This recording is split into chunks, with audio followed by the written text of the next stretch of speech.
लेंगे यूहन्ना रचित सुसमाचार उसका 13 अध्याय।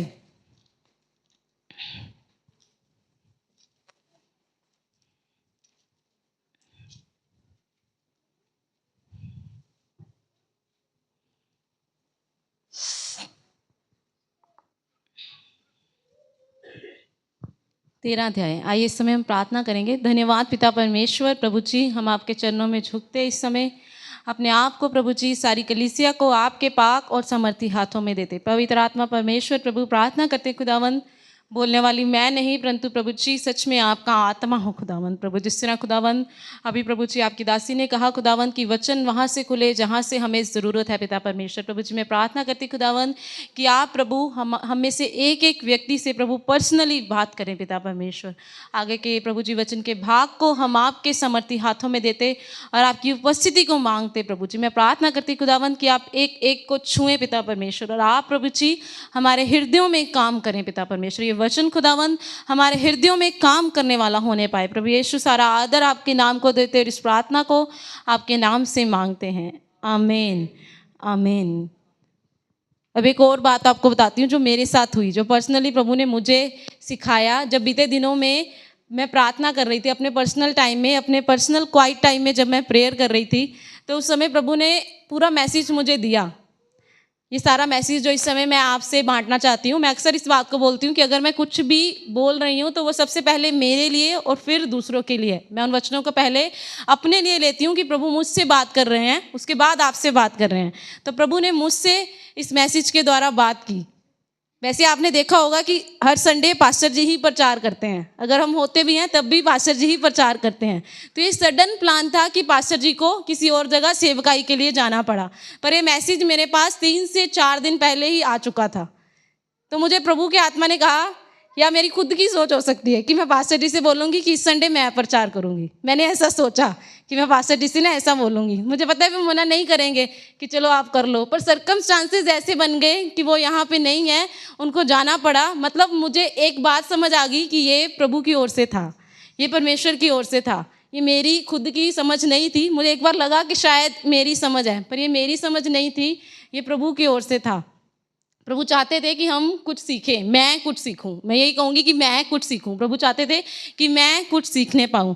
अक्सर जब हम अपने जीवन में चलते हैं, मसीही जीवन में, इवन कि अपनी पर्सनल लाइफ में जब हम चलते हैं, बहुत सी बातें हमारे जीवन में होती हैं, बहुत सी हालातों को हमें फेस करना पड़ता है, बहुत सी चीज़ें जो हैं घटती है। कई बार सिचुएशंस ऐसी हो जाती हैं जो हमने नहीं भी सोचा होता, वो भी हमारे साथ हो जाता है।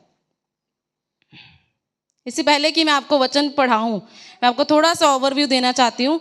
कई बार क्या होता है कि जिन लोगों को हम बहुत ज़्यादा प्यार करते हैं, जिन लोगों को हम समझते हैं कि ये हमारे अपने लोग हैं, ये हमारे साथ खड़े हुए हैं, चाहे दुख हो चाहे सुख हो, ये हमेशा हमारे साथ खड़े रहेंगे, ये कभी भी हमारा साथ नहीं छोड़ेंगे, ये हमेशा मेरे हक में बोलेंगे। हमें ऐसी गलतफहमी भी होती है कई बार कि सिचुएशन कैसी भी क्यों ना हो, ये हमेशा मेरे फेवर में होके बोलेंगे।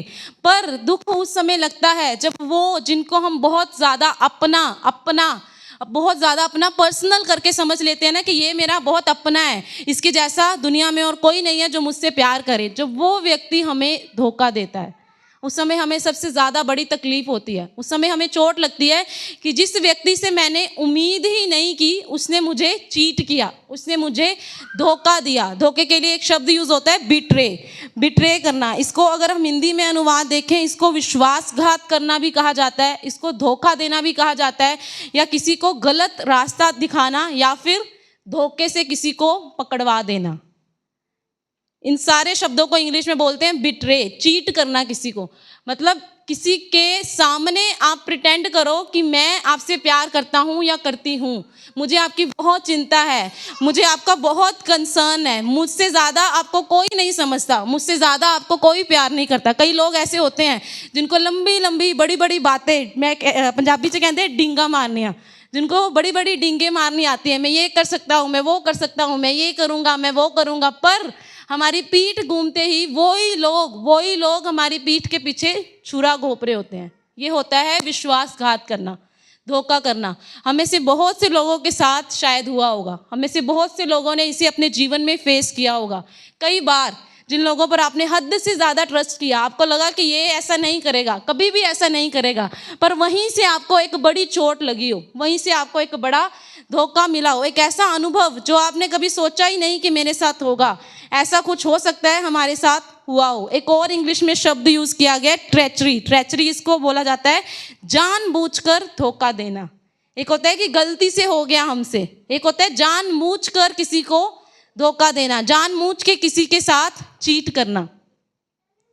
कई बार कुछ लोग ऐसे भी हमारे जीवन में आते हैं जो हमारे मुख पर हमें दिखाएंगे कि मैं आपसे बहुत प्यार करता हूँ, मुझे आपकी बहुत चिंता है, मैं आपसे बहुत प्यार करता हूँ और मुझे आपकी बहुत चिंता है, पर हमारी पीठ घूमते ही वो हमारे बारे में झूठी बातें इधर उधर फैलाते हैं। जैसे हम होते भी नहीं हैं वो चीज़ें हमारे बारे में फैला दी जाती हैं। इससे होता क्या है, आपका रिश्ता तो उसके साथ एक बार सही हो जाएगा, पर जिन लोगों को आपने वो गलत फहमियाँ डाल दी, जिनके मनों में आपने वो गलत बातें फैला दी, वो कभी भी बाहर नहीं निकलने वाली, वो कभी भी बाहर नहीं निकलने वाली। मैं एग्जांपल लेती हूँ अपनी, मेरे बारे में मान लो किसी ने कुछ बोल दिया किसी को, उस व्यक्ति ने तो अपना रिश्ता एक ना एक दिन मेरे साथ सही कर लेना है, पर जो वो दूसरा व्यक्ति है उसकी आंखों के ऊपर एक लेंस लग जाएगा और वो हमेशा उसी लेंस से मुझे चेक करेगा कि ये ऐसी है, ये ऐसी है, ये ऐसी है। ये हम सबके साथ होता है। इसीलिए पास्टर जी ने अभी कल सैटरडे को यूथ की मीटिंग में पास्टर जी ने भी एक बड़ा अच्छा मैसेज दिया था। उन्होंने यही बोला कि अगर आपको इन्फॉर्मेशन नहीं है, आपको किसी के बारे में कुछ नहीं पता, आप अपना मुख बंद रखो, मत बोलो।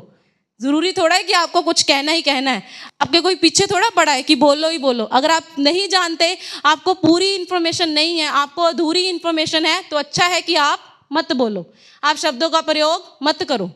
क्यों हम किसी के बारे में कुछ गलत बोलें, चाहे वो पास्टर हो, चाहे वो पास्टर का घराना हो, चाहे वो कलीसिया का कोई व्यक्ति क्यों ना हो, हम क्यों किसी के बारे में गलत बातें इधर उधर फैलाएं? क्यों? बीते हफ्ते में पास्टर जी ने प्रचार किया था ना, उन्होंने प्रचार में भी बोला था कि भाई कुलदीप अब कुछ संडे चर्च में नहीं आए, तो बहुत सारे लोग, ओ भाई कुलदीप चर्च नहीं आ रहा, क्यों नहीं आ रहा, क्यों नहीं आ रहा? उनके मन में सवाल थे। आपको इतनी चिंता है, आप प्रार्थना करो, प्रार्थना में याद रखो कि वो चर्च आए, प्रभु उनके जीवन में काम करे, प्रभु उनको ये बोझ दे कि वो चर्च आए। ये होता है किसी के लिए कंसर्न करना। पर जब आप किसी के लिए कंसर्न नहीं हो, आप झूठा कंसर्न दिखा रहे हो कि मुझे तुझसे बहुत प्यार है, मैं तेरी बहुत चिंता करता हूँ, वो लोग पता क्या करते हैं, वो सच में आपकी पीठ घूमते ही आपकी पीठ में झुरा खोपते हैं। वो आपकी पीठ घूमते ही एक चाकू जो है वो आपकी पीठ में मार रहे होते हैं। सामने से वो दिखाएंगे कि मैं तुझसे बहुत प्यार करता हूँ, मैं तेरा अपना हूँ, मेरे जैसा तुझसे कोई प्यार नहीं करता। उनकी बातें ऐसी होंगी कि उनके मुख से मधु टपकेगा। नीति वचन में लिखा है ना, उनके मुख से मधु टपकेगा। मधु से भी ज़्यादा मीठी, हनी से भी ज़्यादा मीठी बातें उनकी होती हैं, पर उनके अंदर जो है हमारे लिए कपट भरा होता है, उनके अंदर हमारे लिए मैल होती है। कुछ ऐसे लोग हमारे जीवन में होते हैं जिनसे हमने कभी एक्सपेक्ट भी नहीं किया होता, जिनसे हमें उम्मीद भी नहीं होती कि ये मेरे साथ कुछ ऐसा कर सकते हैं, पर उनसे, हमारे अपनों से कई बार हमें ऐसा बड़ा धोखा मिल जाता है। आज के जीवन में ना बहुत बार ऐसा देखने को आता है। ये बहुत शर्मनाक बात है, बहुत दर्दनाक बात है कि हम एक कस्मे वादों के साथ एक बंधन में बंध जाते हैं। एज अ हस्बैंड वाइफ, पति पत्नी, हम वाचा बांध लेते हैं, हम कस्मे वादे एक दूसरे को दे देते हैं कि मैं तेरे साथ ईमानदार रहूंगा, मैं तेरे साथ ईमानदार रहूंगी, मरते दम तक मैं तेरा साथ नहीं छोड़ूंगी। पर आज का जो सिनेरियो है, आज के टाइम पे ऐसे बहुत से हस्बैंड हैं और ऐसी बहुत सी वाइफ हैं जो एक दूसरे को धोखा दे रहे हैं, एक दूसरे को चीट कर रहे होते हैं। उनका अपने हस्बैंड, अपनी वाइफ के अलावा बाहर किसी और के साथ गलत रिश्ता होता है। ये है कितना बड़ा धोखा, कितना बड़ा धोखा है ये, जहाँ से हमें उम्मीद ही नहीं है। कोई सोच सकता है ऐसा कि मेरा खुद का पति या मेरी खुद की पत्नी मेरे साथ ऐसा करेगी? कितना बड़ा धोखा। आज के जीवन में, आज का जो टाइम चल रहा है, ये बहुत आम बात है, ये सच में बहुत आम बात है। इसको नॉर्मल समझते हैं लोग। घर में पत्नी होते हुए भी बाहर उनका कहीं ना कहीं कुछ चल रहा होता है। घर में पति होते हुए इवन की पत्नियां भी आजकल ऐसी हो चुकी हैं कई, कि घर में आपका हस्बैंड होता है पर बाहर कहीं ना कुछ उनका चल रहा होता है। कितना बड़ा धोखा पीठ घूमते ही वो एक दूसरे को दे रहे हैं। फिर होता क्या है, उन्हें एक दूसरे से फ़ोन छुपाने पड़ते हैं, एक दूसरे से बातें छुपाने पड़ती हैं। क्यों? क्योंकि वो चीट कर रहे हैं, धोखा दे रहे हैं। कोई भी हस्बैंड कभी भी सोच नहीं सकता कि उसकी वाइफ उसे धोखा दे सकती है। या कोई भी वाइफ कभी भी सपने में भी उसके नहीं आएगा कि मेरा हस्बैंड मुझे धोखा दे सकता है, क्योंकि वो एक वाचा के साथ एक रिश्ते में बंधे हुए हैं। ये बात सपने में भी नहीं आती, पर ऐसा होता है। आज के समय में भी ऐसा होता है कि लोग ऐसा करते हैं, और जो लोग ऐसा करते हैं उनको लगता है कि मैंने कुछ गलत किया ही नहीं है, उनको एहसास ही नहीं होता कि मैंने कुछ गलत किया है। इवन कि बच्चे, खुद के बच्चे, जिन माँ बाप ने अपने बच्चों को पाल पोस के इतना बड़ा किया होता है, इतनी इन्वेस्टमेंट उनके ऊपर, इतना टाइम उनके ऊपर लगाया होता है, वो बच्चे अपने पेरेंट्स को धोखा देते हैं अपनी गलत बातों के द्वारा, अपने गलत कामों के द्वारा, अपने गलत करैक्टर के द्वारा वो अपने पेरेंट्स को धोखा देते हैं और प्रिटेंड करते हैं कि मैं सही हूँ, मेरे जैसा सही कोई नहीं है। छुपाते हैं अपना फ़ोन, मेरे जैसा सही कोई नहीं है। छुपाते हैं सब कुछ, मेरे जैसा सही कोई नहीं है। आज बच्चे भी अपने माता पिता को धोखा दे रहे हैं। कई पेरेंट्स भी बच्चों को डिसीव कर रहे हैं, कई पेरेंट्स भी बच्चों को डिसीव कर रहे हैं, कई माता पिता भी अपने बच्चों को धोखा दे रहे हैं। कितना बड़ा दुख लगता है जब एक बेटी को हमने पाल पोस के बड़ा किया हो और वो कहे कि मैं तो जी अपनी मर्जी से शादी करूंगी, और कई बार वो कर भी लेती है, भागकर शादी कर लेते हैं बच्चे, कोर्ट मैरिज कर लेते हैं। कितना बड़ा धोखा है। वो चोट जो एक हमारे दिल में कई बार लग जाती है, वो नहीं निकल पाती, आसानी से हम उससे बाहर नहीं आ पाते। ऐसी बहुत सी बातें हैं रोज़मर्रा के जीवन में जो होती हैं, जो हमें बहुत दुख पहुंचाती हैं, जो हमारे दिल को बहुत ज़्यादा कष्ट देती हैं। अगर हम इन चीज़ों को लेके बैठे रहेंगे तो हम कभी भी आगे नहीं बढ़ सकते, हम कभी भी आगे नहीं बढ़ सकते। अब मेरे साथ उस वचन को निकालेंगे जो हमने पहले निकाला था, यूहन्ना रचित सुसमाचार उसका 13 अध्याय। फसह के पर्व से पहले, नहीं, शुरू से नहीं पढ़ना, मैं पढ़ती हूँ आपके लिए 21 आयत से। ये बातें कहकर यीशु आत्मा में व्याकुल हुआ और यह गवाही दी, मैं तुमसे सच सच कहता हूँ कि तुम में से एक मुझे पकड़वाएगा। चेले संदेह से कि वह किसके विषय में कहता है, एक दूसरे की ओर देखने लगे। उसके चेलों में से एक, जिससे यीशु प्रेम रखता था, यीशु की छाती की ओर झुका हुआ बैठा था। शमौन पतरस ने उसकी ओर संकेत करके उससे पूछा, बता तो वह किसके विषय में कहता है। तब उसने उसी तरह यीशु की छाती की ओर झुके हुए उससे पूछा, हे प्रभु, वह कौन है? यीशु ने उत्तर दिया, जिससे मैं यह रोटी का टुकड़ा डुबा कर दूंगा वही है। और उसने टुकड़ा डुबाकर शमौन इस्करियोती के पुत्र यहूदा को दिया। लेते ही, ये माइक रुक रहा है बीच में, टुकड़ा लेते ही शैतान उसमें समा गया। तब यीशु ने उससे कहा, जो तू करता है तुरंत कर। अब यहाँ पर जिक्र है यहूदा इस्करियोती का, जो प्रभु यीशु मसीह के 12 चेलों में से एक था। हम सब ने वचन को पढ़ा है, हम सब इस बात को जानते हैं कि यह यीशु मसीह को पकड़वाने वाला और कोई नहीं, यीशु मसीह के 12 चेलों में से एक व्यक्ति था। और यहाँ पर हमने इस वचन को पढ़ा जब इसमें लिखा है कि प्रभु यीशु मसीह ने खुद अपने हाथ से उसे निवाला खिलाया रोटी का। प्रभु यीशु मसीह ने खुद उसे वो टुकड़ा दिया, उसके मुंह में उस रोटी को डाला। प्रभु यीशु मसीह के साथ वो उसी टेबल पर बैठा हुआ था जिस पर बाकी 11 लोग बैठे थे। 12 चेले थे प्रभु यीशु मसीह के, वो 11 चेले भी उस टेबल के ऊपर थे। और ये 12वां यहूदा इस्करियोती, ये भी उसी मेज के ऊपर प्रभु यीशु मसीह के साथ बैठा था। कितनी बड़ी बात है। आज हम लोग इंतज़ार करते हैं, हम प्रभु भोज जब लेते हैं उसके साथ हमारी एक कमिटमेंट होती है कि हम यीशु मसीह के लहू में, उसकी वाचा में शरीक हो रहे हैं। और जब तक वो दोबारा अपने राज्य में ना आए, हम ऐसा ही करते रहेंगे और इंतज़ार करते हैं कि वो एक बार फिर से आएगा और हम उसके साथ उस मेज पे बैठ के रोटी खाएंगे। पर ये वो व्यक्ति है जिसने लास्ट टाइम प्रभु यीशु मसीह के पकड़वाए जाने से जस्ट पहले जो भोज किया गया था, उस लास्ट भोज में यहूदा इस्करियोती भी उसी सेम मेज के ऊपर बैठा था जहां यीशु मसीह बैठे थे। यीशु मसीह भी उसी मेज में है, 11 चेले भी उसी मेज में हैं और यहूदा इस्करियोती भी सेम मेज के ऊपर बैठा है। ये कोई छोटी बात नहीं है। प्रभु यीशु मसीह जिन्होंने इतने सारे चंगाई के कामों को किया, आज पूरी दुनिया उनके पीछे है। कितने लोगों का जीवन यीशु मसीह ने बदल दिया, कितने सारे चमत्कार उन्होंने लोगों के जीवन में कर दिए।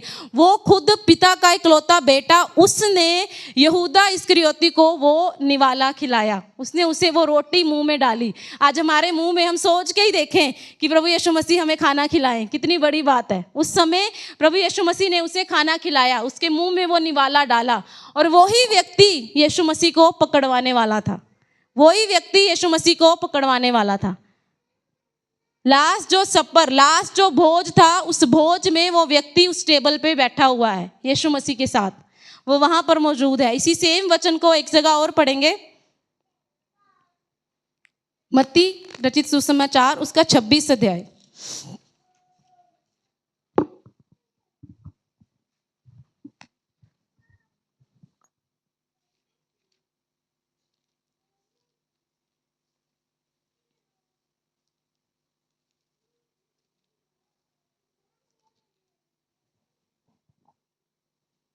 छब्बीस अध्याय की 20 से 24।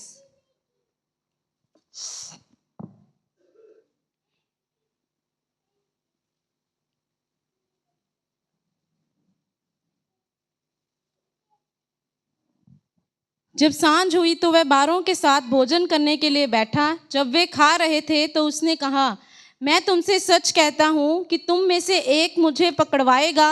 इस पर वे बहुत उदास हुए और हर एक उससे पूछने लगा, हे गुरु, क्या वह मैं हूँ? उसने उत्तर दिया, जिसने मेरे साथ थाली में हाथ डाला है वही मुझे पकड़वाएगा। मनुष्य का पुत्र तो जैसा उसके विषय में लिखा है जाता ही है, परंतु उस मनुष्य के लिए शोक है जिसके द्वारा मनुष्य का पुत्र पकड़वाया जाता है। यदि उस मनुष्य का जन्म ही ना होता तो उसके लिए भला होता। सेम वचन ये हम मत्ती की इंजील में पढ़ रहे हैं। यहाँ पर वो प्रभु यीशु मसीह के साथ उस मेज के ऊपर बैठा है और प्रभु यीशु मसीह उसे वो रोटी का निवाला दे रहे हैं। और प्रभु यीशु मसीह ने ये बात बोली कि मनुष्य का पुत्र जो है वो तो जैसा पकड़वाया तो जाता है, मनुष्य का पुत्र पकड़वाया तो जाता है, पर वो बोल रहे हैं कि यदि उस मनुष्य का जन्म ही ना होता तो क्या होता? उसके लिए भला होता। यदि वो पैदा ही ना हुआ होता तो कितना अच्छा होता। आज पूरी दुनिया को पता है कि यहूदा इस्करियोती ने प्रभु यीशु मसीह को पकड़वाया। यहूदा इस्करियोती ने प्रभु यीशु मसीह को पकड़वाया। सेम टेबल पे वो यीशु मसीह के साथ बैठा है, प्रभु यीशु मसीह के साथ खाना खा रहा है। और प्रभु यीशु मसीह ने यहाँ पर उसके लिए बोल दिया कि मैं तो चलो पकड़वाया जाऊंगा, मेरे साथ तो जो होगा वो होगा, क्योंकि प्रभु यीशु मसीह को पता था कि एक प्लान है, एक पिता की योजना है जिसके अनुसार मैं यहाँ तक पहुँचा हूँ। पर प्रभु यीशु मसीह यहाँ पर यहूदा के लिए कह रहे हैं कि यदि उसका जन्म ही ना हुआ होता तो कितना अच्छा होता। अच्छा होता कि वो पैदा ही ना हुआ होता, अच्छा होता। एक जगह और हम इस सेम वचन को पढ़ेंगे, मरकुस की इंजील में,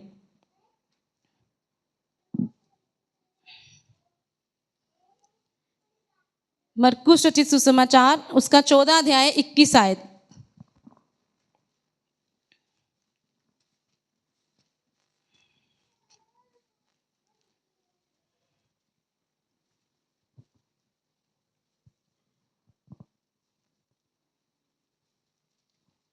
सेम चीज यहाँ पर भी प्रभु यीशु मसीह ने बोली, मैं पढ़ देती हूँ। क्योंकि मनुष्य का पुत्र तो जैसा उसके विषय में लिखा है जाता ही है, परंतु उस मनुष्य पर हाय जिसके द्वारा मनुष्य का पुत्र पकड़वाया जाता है। यदि उस मनुष्य का जन्म ही ना होता तो उसके लिए भला होता। कि अच्छा होता कि अगर ये व्यक्ति पैदा ही ना हुआ होता जिसने मुझे ये इतना बड़ा धोखा दिया। अच्छा होता कि वो दुनिया में आता ही ना, भला होता उसका जन्म ही ना हुआ होता। एक वचन और निकालेंगे, लूका रचित सुसमाचार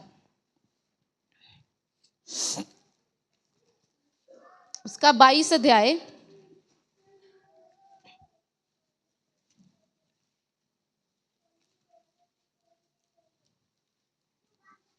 इक्कीस आयत। पर देखो मेरे पकड़वाने वाले का हाथ मेरे साथ मेज पर है। कि जिसने मुझे पकड़वाया उसका हाथ मेरे साथ मेज पर है। एक वचन और निकालेंगे, मत्ती रचित सुसमाचार उसका 26 अध्याय 48 और 49 वर्ष।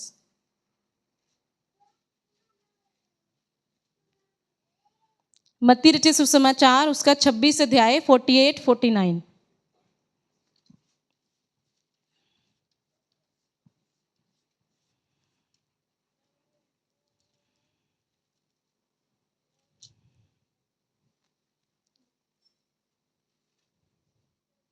इसमें लिखा है, उसके पकड़वाने वाले ने उन्हें यह संकेत दिया था, जिसको मैं चूम लूं वही है, उसे पकड़ लेना।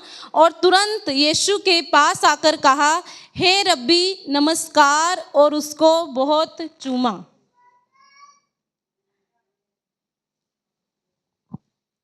पहली बात, यहूदा इस्करियोती प्रभु यीशु मसीह के 12 चेलों में से एक था। जो टीचिंग्स प्रभु यीशु मसीह के बाकी सारी चेलों को, जो शिक्षाएं प्रभु यीशु मसीह ने अपने बाकी सारे चेलों को दी थी, वो सेम शिक्षाएं यहूदा इस्करियोती के पास भी थी।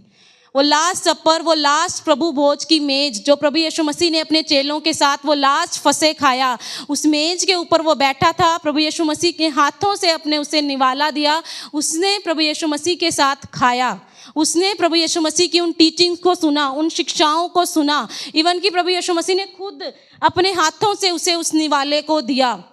वो प्रभु यीशु मसीह के साथ साथ चला, जहाँ जहाँ पर प्रभु यीशु मसीह वो बड़े काम करते थे, वो मिरेकल्स करते थे, मुर्दों को जिंदा करते थे, कोढ़ियों को शुद्ध करते थे, लंगड़ों को चलाते थे, अंधों को आंखें देते थे। जितने भी चमत्कार प्रभु यीशु मसीह ने अपने जीवन में किए, वो सारे जो थे उसने देखे।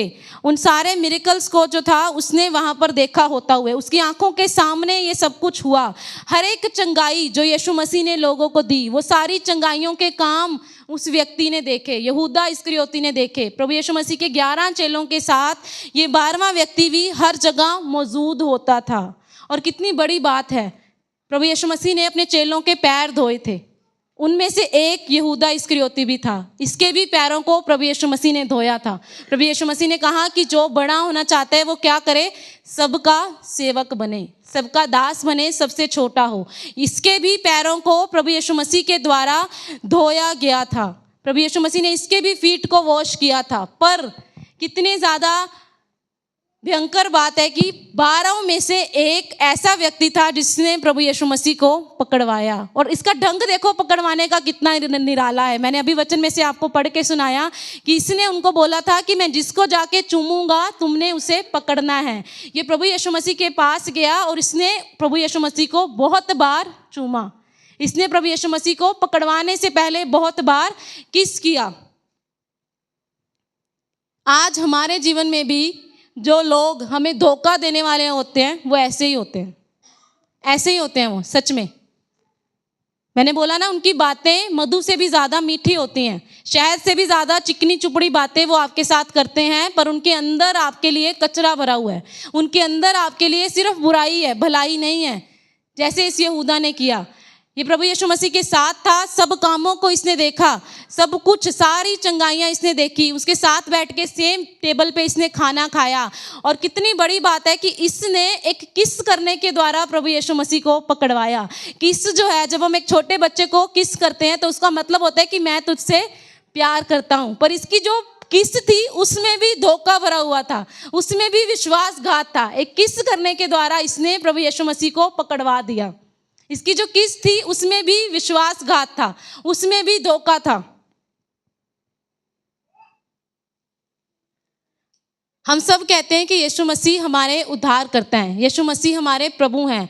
यदि सच में यीशु मसीह हमारे उद्धार करता है, यीशु मसीह हमारे प्रभु हैं, तो जिन चीज़ों से होकर यीशु मसीह को गुजरना पड़ा, ऐसा मत सोचिए कि वो हमारे जीवन में नहीं आएंगी। वचन में लिखा है ठोकरों का लगना अवश्य है, पर हाय उस मनुष्य पर जिसके द्वारा ठोकरें आती हैं।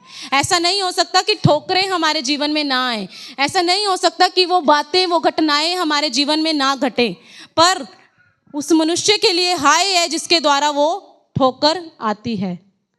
अब हमारी चर्च के पासवान है, ये सारी कलीसिया उनकी, बहुत से लोग यहाँ पर नहीं हैं, तो बहुत से लोग हैं जो सच में उनसे प्यार करते होंगे, पर बहुत से लोग ऐसे भी होंगे जो दिखाते तो हैं कि मैं आपसे बहुत प्यार करता हूँ, पर उनकी पीठ घूमते ही वो क्या करते हैं ये पास्टर जी को भी नहीं पता, ये पास्टर जी भी नहीं जानते कि उनकी पीठ घूमते ही सच में उन्हें प्यार करते हैं या वो विश्वासघात कर रहे हैं उनके साथ।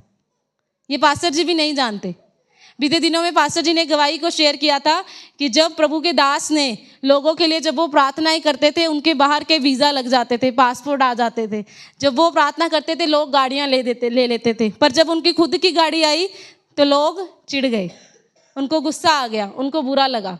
कई बार ऐसा विश्वासघात भी हम करते हैं। अब ज़्यादा दूर नहीं जाऊंगी, बहुत सारे एग्जाम्पल्स हैं, पर मैं लाइव एग्जाम्पल आपको बताती हूँ। अभी हमने आपसे शेयर किया कि प्रभु की दासी का हमने ऑपरेट कराया। अब सब लोगों ने सुना, सब लोग प्रार्थना करेंगे, सब ने हाथ उठाए कि हम आपसे प्यार करते हैं, पर आप में से ही कहीं भीड़ में ऐसी बातें भी ना होने पाए कि वो तो प्रभु के दास हैं, वो तो कितनी प्रार्थना करते हैं, उनके साथ ऐसा क्यों हो गया, उनके साथ ऐसा क्यों हो गया। ये होता है विश्वासघात। ये होता है धोखा। मैं इस धोखे की बात कर रही हूँ कि हम मुंह से दिखाते हैं कि मैं आपसे प्यार करता हूँ, मुझसे ज़्यादा आपको कोई प्यार नहीं करता। आपके एक्शंस जो हैं उसके द्वारा भी आप दिखाते हो कि मैं प्यार करता हूँ। झूठा कंसर्न हम दिखा सकते हैं, पर हमारे अंदर जो भरा हुआ है ना दिल में, अगर आपके दिल में किसी के लिए मैल है तो वो एक ना एक दिन बाहर ज़रूर आएगी। और वो ही होता है धोखा, वो होता है विश्वासघात। और वो धोखा ऐसा धोखा है जो यहूदा इस्करियोती ने प्रभु यीशु मसीह को दिया। ये धोखा होता है वो। अगर सच में हम किसी से प्यार करते हैं तो हमारे मन में भी वही होगा और हमारे मुंह पे भी वही होगा। ऐसा नहीं होगा कि हमारे मुख से अच्छे शब्द निकलें पर हमारे अंदर कुछ और है। अगर हम सच में किसी से प्यार करते हैं, हम में से कोई भी सिद्ध नहीं है। मैं ये नहीं कहती कि हम परफेक्ट हैं, हम में से कोई भी परफेक्ट नहीं है। हम सब कमियों से भरे हुए हैं, हम सब के अंदर कुछ ना कुछ ऐसे बातें हैं। पर हम अपने परमेश्वर से प्रार्थना कर सकते हैं कि प्रभु आप हमें उस सिद्धता की ओर लेके जाएं कि मेरे मुख से ऐसी बातें ना निकलें जिसके द्वारा मैं दूसरों का दिल दुखाऊं। अगर आपके भी जीवन में ऐसा कुछ है, आपको भी अगर किसी ने कभी कोई चोट पहुंचाई है, किसी ने कभी कोई धोखा दिया है, किसी ने भी आपका दिल दुखाया है जिससे आपको उम्मीद ही नहीं थी कि ये मेरे साथ ऐसा कर सकता है, आपका कोई भी अपना, कोई भी करीबी क्यों ना हो, आपका माता पिता, बहन भाई, आपका पति, आपकी पत्नी, आपकी बच्चे, कोई भी क्यों ना हो, जो आपके जीवन में कोई भी ऐसा व्यक्ति क्यों ना कभी भी ठहरा हो, पर मैं आपसे आज ये कहना चाहती हूँ कि प्रभु यीशु मसीह जिसको आप अपना आदर्श मानते हो, उसने पहले इन सब बातों को फेस किया। वो पहले ही इन सब बातों में से होके निकला। और जितना बड़ा धोखा प्रभु यीशु मसीह के साथ हुआ उतना हमारे साथ नहीं हुआ, उतना हमारे साथ नहीं हुआ। हमने उसे फेस नहीं किया, ऐसा कुछ भी हमने जीवन में नहीं देखा। एक वचन और निकालेंगे, भजन संहिता उसकी 41 चैप्टर 41 चैप्टर उसकी 9 आयत। भजन संहिता 41 की 9 आयत।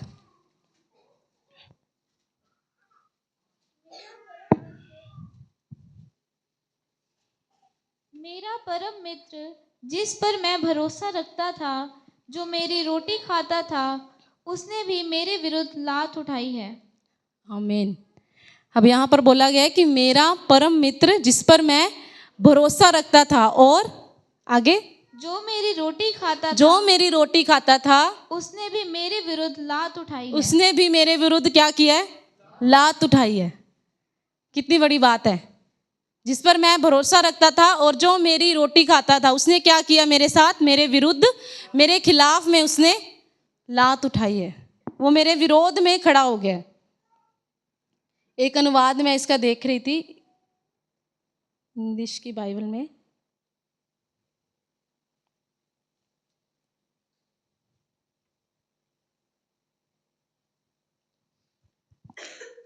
इसमें ऐसा लिखा है कि he has turned against me, he was one I totally trusted with my life, जिस पर मैंने अपने जीवन में सबसे ज़्यादा भरोसा किया और जिसने मेरे साथ उस सफ़र को शेयर किया, जिसने मेरे साथ वो लास्ट भोज जो था वो शेयर किया। और he shows me nothing but betrayal, उसने मुझे कुछ नहीं दिखाया, सिर्फ धोखा दिखाया। और he has sold me as an enemy, उसने मुझे एक शत्रु के समान बेच दिया, एक दुश्मन के समान उसने मेरा सौदा कर दिया। सिक्कों में बेचा था ना उसने प्रभु यीशु मसीह को, चंद सिक्के थे जिसमें प्रभु यीशु मसीह को उसने बेच दिया था।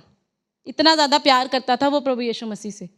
कई बार ऐसा ही प्यार हम भी दिखाते हैं अपनों से, हम भी कई बार ऐसा ही प्यार दिखाते हैं।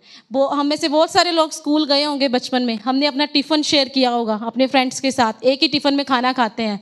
और कई बार क्या होता है, वही दोस्त जो हमारे साथ टिफ़िन में खाना खा रहा होता है बैठ के, वही जाके टीचर को हमारी शिकायत लगा देता है। कितना बुरा लगता है ना बुरा। मेरी रोटी खादी तो मैनू ही धोखा दिता। ऐसा ही कुछ प्रभु यीशु मसीह के साथ भी हुआ। उसने भी प्रभु यीशु मसीह के साथ एक ही मेज पे खाना खाया, प्रभु यीशु मसीह ने उसके भी पैरों को धोया। प्रभु यीशु मसीह उससे भी उतना ही प्यार करते थे जितना बाकी 11 से करते थे, और उसने प्रभु यीशु मसीह को बदले में क्या किया? धोखा दिया। मैंने आपसे पहले ही बोला कि ठोकरों का लगना अवश्य है। ये नहीं हो सकता कि हमारे जीवन में कोई भी ऐसा व्यक्ति कभी भी ना आए जो हमें चीट करे। ये ज़रूरी है, क्योंकि अगर यीशु मसीह के साथ हुआ तो हम नहीं बच सकते, हमारे साथ भी होगा, हमें भी इसमें से होके गुजरना पड़ेगा। पर इसमें गंभीर बात ये है, दिक्कत ये है कि कई बार हम उन ठोकरों को, हम उन धोखों को, हम उन व्यक्तियों को अपने जीवन में पकड़ के बैठ जाते हैं। हम उनको छोड़ते नहीं हैं, हम उनको रिलीज नहीं करते हैं। जो मेरा मेन पॉइंट है, जहाँ पर मैं आपको लाना चाहती हूँ, वो ये है, प्रभु यीशु मसीह इस बड़े धोखे, इस बड़े विश्वासघात से होके निकले। आप में से बहुत से लोगों के साथ भी कभी ना कभी कुछ ना कुछ ऐसा हुआ होगा जिन पर आपने आंख बंद करके भरोसा किया, अंधा विश्वास जिन पर आपने किया, जिनसे आपको लगता था कि ये मुझे कभी भी धोखा नहीं दे सकता, ये मुझे कभी भी चीट नहीं कर सकता, ये मेरी पीठ पीछे कभी भी मेरे बारे में चुगली नहीं कर सकता, ये मेरे बारे में गलत बातें नहीं बोल सकता। पर उस व्यक्ति ने आपके साथ ऐसा किया होगा, ऐसा कुछ आपके साथ घटा होगा। पर इसका मतलब ये नहीं कि आप उसको पकड़ के बैठ जाओ और सारी जिंदगी रोते रहो, रोते रहो, रोते रहो, मेरे साथ धोखा हुआ, मेरे साथ धोखा हुआ, मेरे साथ धोखा हुआ, मेरे साथ गलत हुआ, मैं बेचारा हूं, मैं बेचारी हूं, मेरे जैसा बेचारी कोई नहीं है। इसका मतलब ये नहीं है, ये प्रभु यीशु मसीह नहीं सिखाते। प्रभु यीशु मसीह के वचन के द्वारा, प्रभु यीशु मसीह के लहू के द्वारा आप उन तमाम धोखों को, आप उन तमाम विश्वासघात वाली बातों को, आप उन तमाम लोगों को माफ करो, माफ करो। ये जरूरी है, ये ज़रूरी है। प्रभु यीशु मसीह ने क्रूस पर सबसे पहला शब्द जो बोला वो यही था कि हे पिता, इन्हें माफ़ कर, ये नहीं जानते कि ये क्या करते हैं। यही बोला प्रभु यीशु मसीह ने, क्योंकि प्रभु यीशु मसीह जानते थे कि इनको सबसे ज़्यादा मुश्किल काम यही है, ये माफ़ी नहीं दे पाएंगे। और प्रभु यीशु मसीह को ये भी पता था, आगे चल के वो बोलते हैं ना कि पिता ने भी कुछ देर के लिए अपना मुख उससे घुमा लिया। क्यों घुमा लिया? क्योंकि प्रभु यीशु मसीह की हालत ऐसी थी, इतना ज़्यादा बुरा व्यवहार उस समय लोगों ने उनके साथ किया। वो इस सिचुएशन में क्रूस के ऊपर थे, उस सिचुएशन में उनको कौन लेके आया? वो लोग लेके आए, और सबसे बड़ा यहूदा इस्करियोती लेके आया। यही था जिसने यीशु मसीह को पकड़वाया। ये उन हालातों तक प्रभु यीशु मसीह को लेके आया। पर फिर भी प्रभु यीशु मसीह ने इसके लिए भी सेम बात बोली कि हे पिता, इन्हें माफ़ कर, ये नहीं जानते ये क्या करते हैं। माफ़ी ना देना किसी को कोई नुकसान नहीं पहुंचाता। अगर हमें ये गलत फहमी है, हमें ऐसा लगता है कि मैं उसके पापों को पकड़ के बैठा रहूं, बैठा रहूं, बैठा रहूं, आपकी वजह से किसी का कुछ नहीं जा रहा, आप माफ़ी नहीं दे रहे हो, किसी को कुछ नहीं मिलने वाला, आपकी इससे तरक्की नहीं होने वाली, आपकी प्रमोशन नहीं होने वाली। कई बार क्या होता है, हम चीज़ों को बहुत टाइटली, अगर मैं एक रस्सी को टाइटली पकड़ के रखूंगी, जोर से पकड़ के रखूंगी, दर्द किसको होगा? किसको दर्द होगा? रस्सी को दर्द होगा, खुद को दर्द होगा, किसी का कुछ नहीं जाने वाला, रस्सी का कुछ नहीं जाने वाला, तकलीफ किसको होगी? मुझे होगी। ऐसा ही माफ़ी ना देना भी है। आप जितना ज़्यादा लोगों की बातों को पकड़ के बैठे रहोगे, जितना ज़्यादा आप ग्रजिश रखोगे, अपने अंदर रंजिश रखोगे, अपने अंदर उन बातों को घर करके बैठे रहोगे, आपके दिल के किसी कोने में अभी भी अगर वो बातें, वो धोखा, वो विश्वासघात दिल के अंदर कहीं ना कहीं अगर छिपा हुआ है, तो आप, किसी का कुछ नहीं जा रहा, किसी को कुछ नहीं होने वाला, आप अपनी आशीषों को रोक के बैठे हो, आपकी खुद की बरकत रुकी हुई है। क्यों? क्योंकि आपने माफ़ी को रिलीज नहीं किया। जब हम प्रार्थना करते हैं कि हे हमारे पिता तू जो स्वर्ग में है, उसमें भी हम बोलते हैं ना कि जिस तरह मैं अपने कसूरवारों को माफ़ करता हूँ, तू मुझे माफ़ कर। हम प्रार्थना तो कर रहे हैं कि मैं कसूरवारों को माफ़ करता हूँ, तो मुझे माफ़ कर, मैं माफ़ करता हूँ तो मुझे माफ़ कर, माफ़ करता हूँ तो मुझे माफ़ कर। दिन में 1 बार, 2 बार, 3 बार, पता नहीं कितनी बार आप करते होगे, पर वचन में लिखा है कि हमारा परमेश्वर हृदय को देखने वाला परमेश्वर है। आप मुख से बोल रहे हो, पर अंदर अभी भी किसी के लिए आपने कचरा भरा हुआ है, वो कभी भी आपके माफ़ नहीं करेगा, वो भी रख के बैठेगा, क्योंकि हमने रखे हुए हैं, क्योंकि हम रख के बैठे हैं। बेशक मैं नहीं कहती कि हमारे साथ बहुत छोटी बात हुई है, बेशक हो सकता है कि हमारे साथ कुछ बहुत बड़ा हुआ है, हमारे साथ किसी ने ऐसा कुछ किया जो नहीं होना चाहिए, हमें किसी ने इस तरह दुख दिया जो नहीं होना चाहिए था, हमारे अपनों को किसी ने चोट पहुंचाई होगी, कुछ ना कुछ हमारे जीवन में ऐसा हुआ होगा। पर हमारा वचन हमें यही सिखाता है, हमारा प्रभु यीशु मसीह हमें यही सिखाता है, जो प्रभु यीशु मसीह ने किया वो हमें भी करना पड़ेगा। प्रभु यीशु मसीह ने उस क्रूस पे कहा ना कि हे पिता, इन्हें माफ़ कर, ये नहीं जानते क्या करते हैं, तो आपको भी इसी तरह माफ़ी को देना पड़ेगा, क्योंकि सच में जिन लोगों ने आपके साथ गलत किया वो नहीं जानते कि वो क्या करते हैं। अगर वो जानते तो वो ये ना करते, अगर वो जानते तो वो ना करते, अगर उन्हें सच में पता होता कि वो क्या कर रहे हैं तो वो ये ना करते, अगर उन्हें सच में पता होता कि चुगली करने से हम क्या कर रहे हैं तो वो ना करते, अगर सच में पता होता कि किसी के लिए झूठ बोलने से क्या हो रहा है तो वो ना बोलते। अगर किसी ने हमारे साथ कुछ भी कभी भी ऐसा किया है, मैं आपसे बार बार एक ही बात कहना चाहूँगी कि आपको उस व्यक्ति को माफ़ी के द्वारा रिलीज़ करना पड़ेगा, आपको उसे छोड़ना पड़ेगा। क्यों? क्योंकि इससे आपकी बरकत रुकी हुई है, आपका वो काम रुका हुआ है, आपकी वो आशीष रुकी हुई है जो परमेश्वर आपको देने पर हैं। कुछ चीज़ें परमेश्वर हमारे जीवन में तभी खोलता है, तभी देता है जब हम माफ़ी को अपने हृदय से रिलीज़ करते हैं। कई बार बहुत मुश्किल होता है, हमें बहुत ज़्यादा तकलीफ़ होती है, हम माफ़ नहीं करना चाहते। कई लोगों की तो हम शक्ल भी नहीं देखना चाहते कि मेरे सामने भी ना आ जाए गलती ना, अगर मेरे सामने आ गया तो मेरा तो दिन खराब हो जाएगा। कई बार ऐसा होता है, ऐसी बड़ी वाली खुंदक हमारे अंदर भरी होती है, पर ऐसा करने से कुछ नहीं मिलने वाला, उस व्यक्ति को कोई फर्क नहीं पड़ेगा। क्या वो अपना मुंह छुपा लेगा? कुछ नहीं होने वाला। ऐसा करने से होगा क्या? आपका रिश्ता उसके साथ सही नहीं होगा, आप उसके साथ कनेक्ट नहीं हो पाओगे, आप स्वर्ग से उसे रिसीव नहीं कर पाओगे जो परमेश्वर आपको देना चाहता है। यदि आप चाहते हो कि आपका एक गंभीर रिश्ता, एक घनिष्ठ रिश्ता, एक इंटीमेसी वाला रिलेशनशिप आपका परमेश्वर के साथ बने, कि चलते फिरते उठते बैठते कुछ भी करते हो पर आत्मा की बात आप तक पहुंचे, प्रभु का आत्मा तुरंत लगातार आपसे बात करता रहे, तो आपको माफ़ी को रिलीज करना पड़ेगा। आपको अपने हृदय से उस व्यक्ति को क्षमा करना पड़ेगा। एकदम से नहीं होगा, पर जब आप रोज रोज इस विषय के लिए प्रार्थना करोगे, जब आप प्रार्थना में याद रखोगे कि परमेश्वर मैं नहीं कर सकता, मुझसे नहीं हो सकता, मैं माफ़ नहीं कर सकता, प्रभु हमारी मदद करेगा, प्रभु हमारी सहायता करेगा कि हम उस धोखे में से, उस विश्वासघात में से, उस बड़ी गलती में से हम बाहर आ सकें। क्योंकि ये हम अपने बल से नहीं कर सकते, परमेश्वर हमारी मदद करेगा, तभी हम इस काम को कर सकते हैं। एक बात और जो याद रखने वाली है वो ये, वचन में लिखा है कि हमारी जो लड़ाई है, हमारा जो युद्ध है वो लहू और मांस से नहीं है। हमारी लड़ाई लहू और मांस से नहीं है। जो व्यक्ति शरीर में दिख रहे हैं उनके साथ हमारी लड़ाई नहीं है। बुरी हमें उन्हीं की बातें लगती हैं ना।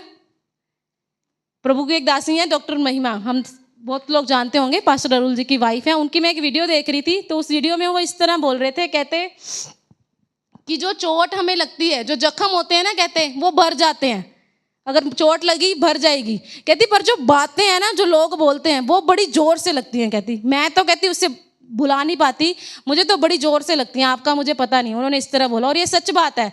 जो जख्म हमें लगते हैं, जो चोटें हमें लगती हैं, दवाई लगाएंगे, 1 दिन 2 दिन 3 दिन मरहम लगाएंगे, ठीक हो जाएगा। पर जो बातें कई बार हमारे अंदर चुभ जाती हैं ना, वो उन जख्मों से भी ज़्यादा बड़ी जख्म होती हैं। उन्हें हम भुलाते नहीं हैं, उन्हें हम पकड़ के बैठे रहते हैं। होता क्या है, अब जख्म है, मेरे चोट लगी है, मैं उसको रोज छेड़ूंगी, क्या होगा? क्या होगा? यही बोल देना कि वो जख्म जो है वो नासूर हो जाता है, वो बढ़ता रहता है। अब रोज जख्म को छेड़ी जाऊंगी, ठीक तो नहीं होगा, और ज़्यादा खराब होगा। उसी तरह से आपके अगर दिल में ऐसी किसी के लिए भी गलत बातें हैं, कोई भी विश्वासघात, कुछ भी अगर ऐसा आपके जीवन में है, आप रोज बैठ के उसको याद ही करते रहोगे ना, उन्हें मैनू इदा किया, आज एक नूं दसता, कल दूजे नूं दसता, कल तीजे नूं दसता, कल चौथे नूं दसता, उन्हें मैनू इदा किया, आप रोज उन जख्मों को छेड़ रहे हो। वो ठीक नहीं होने वाला, पर वो और ज़्यादा बिगड़ता जा रहा है। अब आपको सच में मेडिकल ट्रीटमेंट की ज़रूरत पड़ेगी, क्योंकि आपने उस जख्म को छेड़ के इतना बड़ा कर दिया है। अच्छा तो ये है कि अगर आपके विषय में कभी किसी ने कुछ भी बोला, आपको किसी ने भी धोखा दिया, आपको किसी ने भी विश्वासघात किया, आप प्रार्थना करो और प्रभु से कहो कि प्रभु उसने मेरे साथ ऐसा किया, पर आप मेरी मदद करो कि मैं उस व्यक्ति को माफ़ कर सकूं। आप मेरी सहायता करो कि मैं उसे माफ़ कर सकूं। वचन में लिखा है कि जब हम अपने कसूरवारों को माफ़ करते हैं और जब हम उनके लिए प्रार्थना करते हैं, तब हम उनके सिर के ऊपर आग के अंगारों का ढेर लगाते हैं। हम उनके सिर के ऊपर, और ये आग के अंगारे ये नहीं है, मैं ये भी क्लियर कर देती हूँ, इसका मतलब ये नहीं है कि परमेश्वर उन पर स्वर्ग से अब क्रोध को भड़काएगा, अब परमेश्वर उनको दंड देगा। इसका मतलब ये नहीं है। जब आप उस व्यक्ति के लिए जिसने आपके साथ गलत किया, जिसने आपको धोखा दिया, जब आप उस व्यक्ति के लिए प्रार्थना करते हो, आप उसे अपनी प्रार्थनाओं में याद रखते हो कि प्रभु मैं इसे माफ़ करता हूँ, मैं इसे रिलीज़ करता हूँ, मैं इसे माफ़ करता हूँ, परमेश्वर उस व्यक्ति के जीवन को बदल देते हैं आपकी प्रार्थनाओं के द्वारा। वो जो आग के अंगारे हैं वो आपका प्रेम है उसके लिए। आप प्रेम के द्वारा उस व्यक्ति को जीत रहे हो। आपका प्रेम है जो उस व्यक्ति को जीत रहा है। बेशक आपके साथ कोई गलत कर रहा है, 1 बार नहीं, 2 बार नहीं, 3 बार नहीं, और आप जानते हो, आपको पता है कि मेरे साथ ऐसा कर रहा है, फिर भी आप उसके साथ प्यार कर रहे हो, आप उसके लिए प्रार्थनाएं कर रहे हो। ये वो काम है जो प्रभु यीशु मसीह आपको और मुझे करने के लिए कहता है, जो प्रभु ने हमें सिखाया कि हमें ऐसा करना है। बेशक कोई हमारे विरोध में खड़ा है, बेशक कोई हमें धोखा दे रहा है, सबसे पहले तो हमें यही याद रखना है कि हमसे पहले प्रभु यीशु मसीह ने इस सब बातों को फेस किया। प्रभु यीशु मसीह इन सब बातों में से होके निकले, और जिन चीज़ों को प्रभु यीशु मसीह ने सहा, हो नहीं सकता कि वो हमारे जीवन में ना आए, हमारे जीवन में भी वो आएंगी। अब्राहम को परमेश्वर ने बोला था कि मेरी उपस्थिति में चल फिर और सिद्ध होता जा, सिद्ध होता जा, walk into my presence and be blameless. इतनी आयु उसकी हो गई और अभी भी परमेश्वर उसे कह रहे हैं कि मेरी उपस्थिति में चल फिर और सिद्ध होता जा। ये सिर्फ उसके लिए नहीं है, ये आपके और मेरे लिए भी है। बेशक हम बहुत देर से चर्च आ रहे हैं, बेशक हमने बाइबल को पढ़ा है, बेशक हम प्रार्थना करते हैं, बेशक हम आराधना करते हैं, पर प्रभु आज भी हम में से एक एक से कहता है कि मेरी उपस्थिति में चल फिर और सिद्ध होता जा। जितना ज़्यादा हम उनकी उपस्थिति में चलेंगे, जितना ज़्यादा हम प्रभु के साथ एक सही रिश्ते में चलेंगे, उतना ज़्यादा हम सिद्धता की ओर बढ़ते जाएंगे, उतना ज़्यादा ये जो गलत चीज़ें हैं ये हमारे जीवन से निकलती जाएंगी। अगर आज भी हमारे जीवन में, हमारे हृदय में ऐसा कुछ भी कहीं ना कहीं छिप के बैठा हुआ है, आपको लगता है कि आज भी कोई भी ऐसा व्यक्ति है जिसको आप माफ़ी नहीं दे पा रहे हो, आज भी जब आप उस व्यक्ति का जिक्र करते हो तो आपको गुस्सा आ जाता है, आपको एंगर आता है, अभी भी अगर आज भी कोई ऐसा व्यक्ति है जिसकी शक्ल देखते ही आपको गुस्सा आ जाता है, तो इसका मतलब आपको एक छुटकारे की ज़रूरत है। और आपको उस छुटकारे को प्रभु से मांगना है कि प्रभु तू मुझे ऐसा हृदय दे कि मैं अपने बैरियों को माफ़ कर सकूँ, मैं अपने दुश्मनों को माफ़ कर सकूं। इंग्लिश में एक कोट है, इस तरह बोला गया है कि you will never understand the love of Jesus until you sit with your Judas on same table. आप कभी भी यीशु मसीह के प्रेम को समझ नहीं सकते जब तक आप एक ही मेज पे बैठ के अपने यहूदा के साथ सेम टेबल पे खाना ना खाएं। समझ रहे हैं मेरी बात को? अगर आपके जीवन में कोई भी यहूदा इस्करियोती है, अगर आप सच में यीशु मसीह के प्रेम को समझना चाहते हो, आप तब तक उस प्रेम को नहीं समझ सकते जब तक आप उस यहूदा के साथ एक ही टेबल पे बैठ के खाना ना खाओ। खा सकते हैं, हम खा सकते हैं। अगर ऐसा कोई व्यक्ति आज हमारे जीवन में है, हम उसके साथ बैठ के एक ही मेज में, एक ही थाली में खाना खा सकते हैं, हम उसके मुंह में निवाला डाल सकते हैं। प्रभु यीशु मसीह ने किया, प्रभु यीशु मसीह ने किया। हम उसके पैर धो सकते हैं, प्रभु यीशु मसीह ने किया।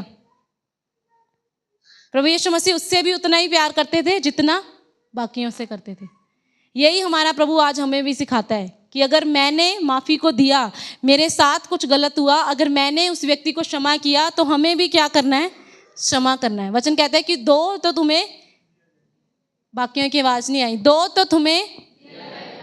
तो तुम्हें कितने लोग मेरे साथ हैं और कितने लोग जोइना के साथ हैं? मुझे पता है बहुत सारी आंखें उसे देख रही हैं, पर मैं ध्यान नहीं दे रही क्योंकि मैं नहीं चाहती कि मैं डिस्ट्रैक्ट हूँ। मैं जानती हूँ क्योंकि यहाँ पर जब हम खड़े होते हैं हम सब नज़र आता है हमें, कितने लोग सच में मेरे साथ हैं और कितने लोग जोइना के साथ हैं। प्रभु आपको आशीष दे। वो बच्चा है, वो घूम रहा है, पर जो आपने लेना है वो आपने लेना है और जो उसने लेना है वो ले रही है। आपको पता है कि बेशक ये छोटे छोटे बच्चे हैं, हमें लगता है ये शरारतें कर रहे हैं, पर इनकी स्पिरिट में सब कुछ जा रहा होता है, इनकी आत्मा सब कुछ स्टोर कर रही है। आप उसको देखते देखते सब कुछ खो दोगे, पर उसने फिर भी ले जाना है, वो आपसे आगे चली जाएगी। ऐसे कई बार हमने जो गाने यहाँ पे गाए होते हैं ना, घर पे जाके वो गाने गाती है, हमें लगता है वो शरारतें कर रही है, पर वो सुन सब कुछ रही होती है। जितने भी बच्चे यहाँ पर हैं, आपको लगता है कि आपके बच्चे बैठ नहीं रहे, शरारत कर रहे हैं, मैं आपसे यही कहना चाहूँगी, उनको चर्च में लाना बंद ना करें, उनको लाएं, प्रभु की उपस्थिति में बैठना सिखाएं। उनकी आत्मा सब कुछ सुनती है और स्टोर होता है उसके अंदर, और आप देखोगे एक समय में वो सब कुछ बाहर आना शुरू हो जाएगा, क्योंकि जो अंदर भरेगा वही मुँह पे आएगा। इसीलिए बार बार पास्टर जी भी कहते हैं कि जोइना की वजह से डिस्ट्रैक्ट नहीं होना। अगर वो आपको डिस्ट्रैक्ट कर रही है, कुछ ऐसी हरकतें कर रही है बच्चों वाली, तो हमने अपना ध्यान वचन की ओर लगाना है, जोइना की तरफ नहीं लगाना। उसने जो लेना है उसने ले लेना है। अब आप देखो आपने क्या लेना है। आपने जोइना की शरारतों को लेके जाना है यहाँ पे घर, या फिर आपने परमेश्वर की उपस्थिति को लेके जाना है? आपने क्या लेके जाना है? हम यहाँ पर जो लेने आए हैं, हमने वो लेना है परमेश्वर से। तो मैं यही आपको कह रही थी कि हो नहीं सकता कि हमारे जीवन में ठोकरें ना आए, हो नहीं सकता कि हमारे साथ कभी भी कुछ ऐसा गलत ना हो, सब कुछ अच्छा अच्छा अच्छा अच्छा चलता रहे। होगा, सब कुछ होगा। हालात ऐसे हो सकते हैं, विपरीत हो सकती हैं परिस्थितियाँ, कुछ भी। हमारे खुद के भाई बहन कई बार हमारे विरोध में खड़े हो सकते हैं। हमारे खुद के वो सगे रिश्ते जिनसे हमें कभी सोचा भी ना हो, उम्मीद भी ना हो, वो हमारे विरोध में हो सकते हैं। पर परमेश्वर का वचन हमें यही सिखाता है कि हमें माफ़ करना है। कितनी बार वचन में बोला गया माफ़ी देने के लिए? कितनी बार माफ़ी देने के लिए बोला गया? किसी ने भी नहीं पढ़ा हुआ? 7 के कितना होता है? 490 बार। अगर छोटे शब्दों में कहूँ तो यानी पूरी ज़िंदगी आपको माफ़ करना है। 490 बार तो नहीं आएगा ना पूरी ज़िंदगी में। इतनी बड़ी लाइफ तो किसी की भी नहीं होती अब। वचन यही कह रहा है कि पूरी ज़िंदगी क्या करना है आपको? क्षमा करना है। कुछ भी हो माफ़ करो, कुछ भी हो माफ़ करो, जाने दो, छोड़ दो, माफ़ करो, माफ़ करो, माफ़ करो। वचन यही कह रहा है। ये मैं नहीं कह रही, ये पवित्र कलाम कह रहा है। 7 के 70 गुना तक क्या करना है? माफ़ करना है। आइए इस समय अपनी आंखों को बंद करेंगे। इस समय हम प्रार्थना करेंगे और प्रभु से कहेंगे कि प्रभु, अगर आज भी मेरे जीवन में ऐसा कुछ भी है, ऐसा कोई भी व्यक्ति है या ऐसी कोई भी चोट है जो अभी भी मेरे जीवन में है और मैं जिससे बाहर नहीं आ पा रहा, चाहे वो आपके पासवान के द्वारा ही कई बार हो सकता है, हमारे खुद के पासवान के द्वारा कई बार उनके किसी शब्द ने हमें तकलीफ पहुंचाई होती है। अगर उनके किसी शब्दों ने आपको चोट पहुंचाई हो, आपका दिल दुखाया हो, आपके किसी अपने ने, आपके किसी परिवार के व्यक्ति ने, आपके किसी सगे संबंधी ने, रिश्तेदार ने, किसी ने भी अगर आपके दिल में ऐसा कुछ भी किया हो, आप प्रभु से कहें कि पवित्र आत्मा आप मेरी मदद करें। सबसे पहले तो आप उससे कहें कि पवित्र आत्मा आप मुझे उस व्यक्ति का चेहरा दिखाएं, आप मुझे बताएं, आप मुझे स्मरण कराएं कि अगर ऐसा कोई भी व्यक्ति आज भी मेरे जीवन में है, मैं जिसे क्षमा नहीं दे पा रहा, मैं जिसे माफ़ नहीं कर पा रहा, जिसने मेरे साथ कभी भी चीट किया है, कभी भी धोखा किया है, जिसने कोई भी ऐसा विश्वासघात मेरे साथ किया है, प्रभु जी आप मेरी मदद करो, आप मेरी सहायता करो कि मैं उस व्यक्ति को माफ़ी दे पाऊँ, मैं अपने हृदय से माफ़ी को रिलीज़ कर पाऊँ। आप प्रभु से सहायता को मांगें कि परमेश्वर पिता आप मेरी मदद करें। कहें, आप पर्सनली प्रभु से प्रार्थना करें कि प्रभु जी आप मेरी मदद करें, आप मेरी सहायता करें। पवित्र आत्मा प्रभु आप एक एक से बात करें, प्रभु एक एक से बात करें। खुदावंद तेरी उपस्थिति प्रभु यहाँ पर प्रभु कार्य करे, प्रभु आपका अभिषेक प्रभु जी, आपका मसा प्रभु यहाँ पर कार्य करे। प्रभु अपने बेटा बेटियों से प्रभु जी आप बात करें पिता परमेश्वर। अगर खुदावंद अभी भी हमारे दिल में प्रभु ऐसा कुछ भी प्रभु हमारे हृदय के किसी भी कोने में है पिता परमेश्वर, जिसकी वजह से प्रभु जी हम आगे नहीं बढ़ पा रहे, प्रभु जो हमारी बरकतों को रोके रखे है, प्रभु जो हमारी आशीषों को रोके रखे है, प्रभु जी हम प्रार्थना करते इस समय प्रभु एक एक से प्रभु जी आप बात करें। पवित्र आत्मा एक एक को छू खुदावंद प्रभु जी आप हमारे हृदय में कार्य करें। प्रभु आप प्रभु जी उस वेदी को तैयार करें, प्रभु आप प्रभु उस वेदी को तैयार करें। प्रभु हमारा रिश्ता खुदावंद आपके साथ एक मजबूत रिश्ता प्रभु होने के लिए आप हमारी मदद करें। खुदावंद हमें से कोई भी जन प्रभु अगर ऐसा इस समय यहाँ पर है प्रभु जो प्रभु माफ़ी को रिलीज नहीं कर पा रहा, पवित्र आत्मा परमेश्वर प्रभु जी मैं प्रार्थना करती खुदावंद आप अपनी सहायता को स्वर्ग से भेजे खुदावंद, आप मदद को भेजे खुदावंद। जिस तरह प्रभु आपने हमसे प्रेम किया प्रभु हम वैसा ही प्रेम दूसरों से करने पाए। प्रभु आप हमारी मदद करें प्रभु कि हम तेरे प्यार के द्वारा प्रभु जी उन शत्रुओं से भी प्रेम कर सकें खुदावंद। प्रभु सच में खुदावंद वचन में लिखा है कि ऐसा प्रेम किसी का नहीं कि कोई अपने मित्र के लिए अपना प्राण दे। खुदावंद कोई अपने मित्र के लिए अपना प्राण दे। प्रभु यीशु आपने हमारे लिए उस कामिल कुर्बानी को दिया। प्रभु आपने हमारे लिए क्रूस पर अपनी जान को दिया, आपने हमारे लिए कोड़े खाए, आप मर गए, दफन हुए और तीसरे दिन मुर्दों में से जी उठे। खुदावंद हम प्रार्थना करते प्रभु जी हम में से एक एक को प्रभु जी आप हमारी मदद करें, प्रभु आप हमारी सहायता करें प्रभु कि हम प्रभु जी उन बातों को, उन लोगों को, उन चीज़ों को पकड़ के ना रखें प्रभु, हम उन्हें रिलीज़ करने पाएँ। प्रभु आपकी उपस्थिति में आज प्रभु एक बड़ा छुटकारा प्रभु हमारे हृदयों में आने पाए। प्रभु उन तमाम बातों को, उन तमाम व्यक्तियों को प्रभु रिलीज़ करने में आप हमारी मदद करें। प्रभु हम आपसे सहायता को मांगते हैं। सारा आदर प्रभु जी आपके नाम को देते, इस प्रार्थना को प्रभु यीशु आपके नाम से मांगते हैं। आमीन आमीन।